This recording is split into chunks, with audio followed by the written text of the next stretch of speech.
আমরা মনে হয় একটি জায়গায় উপনীত হয়েছি যে আমাদের আর যা কিছু ব্যাপারে মতপার্থক্য থাকুক না কেন, দেশ এবং দেশের মানুষের স্বার্থ রক্ষার ব্যাপারে আমাদের কোনো মতপার্থক্য নেই।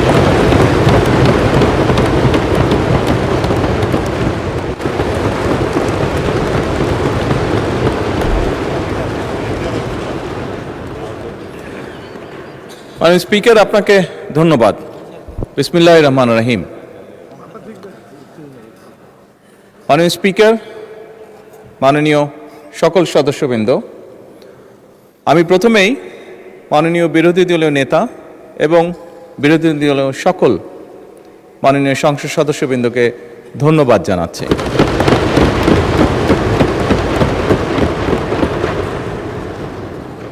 আজকে যে বিষয়টি নিয়ে আমরা এতক্ষণ এখানে আলোচনা করলাম, অবশ্যই যেই বিষয়টি একটি গুরুত্বপূর্ণ বিষয় সকলের জন্য, যে বিষয়টি বিরোধী দলীয় নেতা উপস্থাপন করেছেন এখানে।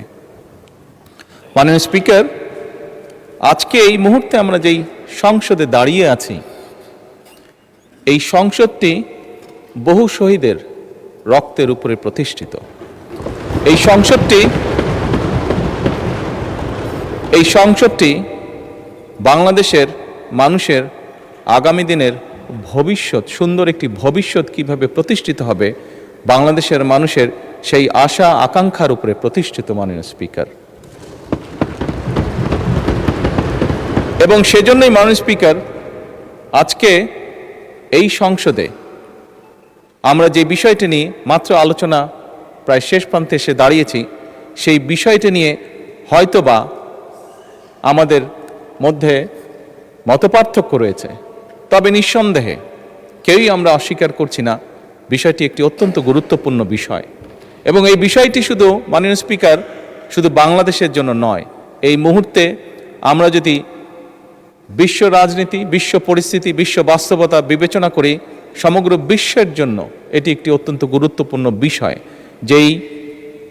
যেভাবেই আমরা বলি না কেন, যেই পরিস্থিতির ভিতর দিয়ে আমরা যাচ্ছি, সমগ্র বিশ্ব, বাংলাদেশ সহ প্রত্যেকটি মানুষ, প্রত্যেকটি দেশ, প্রত্যেকটি জাতির জন্য এটি একটি গুরুত্বপূর্ণ বিষয়। সবচেয়ে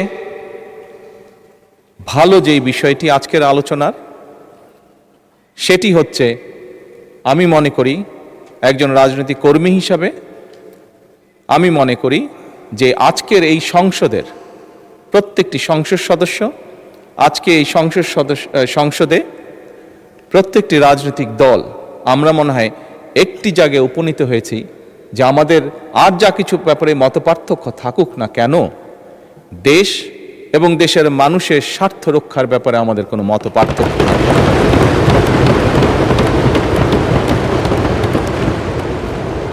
মাননীয় স্পিকার, সকল সময় আমার দলের পক্ষ থেকে আমি বলতে পারি, দেশ এবং দেশের মানুষের কোনো বিষয় যদি আমাদের সামনে কেউ উপস্থাপন করেন, যদি আমাদের কাছে দেশ এবং দেশের মানুষের স্বার্থের ব্যাপারে কেউ কোনো প্রস্তাবনা দেন, আলোচনা করতে চান, পরামর্শ দেন, সুপারিশ দেন, বাংলাদেশ জাতীয়তাবাদী দল সকল সময় প্রস্তুত সেই বিষয়ে আলোচনা করার। সেটি আমরা যে অবস্থানেই থাকি না কেন, সকল সময় আমরা সেই প্রস্তাব গ্রহণ করতে, সেই প্রস্তাবে আলোচনা করতে আমরা রাজি আছি। বিরোধী দলীয় নেতা একটি প্রস্তাব দিয়েছেন যে আমরা বিরোধী দল, সরকারি দল সকলে মিলে কেন আমরা আলোচনা করতে পারি না। আমি সংসদকে অবহিত করতে চাই সংসদ নেতা হিসাবে যে অবশ্যই আমরা বিরোধী দলকে আমন্ত্রণ জানাবো, আমাদের অবস্থান থেকে আমরা বসবো, আমরা আলোচনা করব, আমরা ওনাদের প্রস্তাব দেখব। যদি ওনাদের প্রস্তাবে বাস্তবতার নিরিখে যদি কোনো কিছু থাকে যেটি বাস্তবায়ন করা সম্ভব, অবশ্যই আমরা তা করব। কেন করব না আমরা? কারণ আমরা যে অবস্থানেই, যে এই ফ্লোরের যেদিকেই বসি না কেন, বাংলাদেশের মানুষ আমাদেরকে এখানে পাঠিয়েছে তাদের স্বার্থ দেখার জন্য। কাজেই বাংলাদেশের মানুষের স্বার্থ, যে আলোচনা করলে বাংলাদেশের মানুষের স্বার্থ রক্ষা হবে, যে কাজ করলে বাংলাদেশের মানুষের স্বার্থ রক্ষা হবে, ইনশাল্লাহ আমরা অবশ্যই সে কাজ করব। পরিশেষে মাননীয় স্পিকার, আমি আবারও বিরোধী দলীয় নেতা এবং বিরোধী দলীয় সকল সদস্যকে আজকের এই আলোচনায় উপস্থাপন করার জন্য আন্তরিকভাবে ধন্যবাদ জানাতে চাই। এই বলেই মাননীয় স্পিকার আমি আমার বক্তব্য শেষ করছি। ধন্যবাদ। ধন্যবাদ মাননীয় প্রধানমন্ত্রী এবং হাউস অব দ্য লিডার।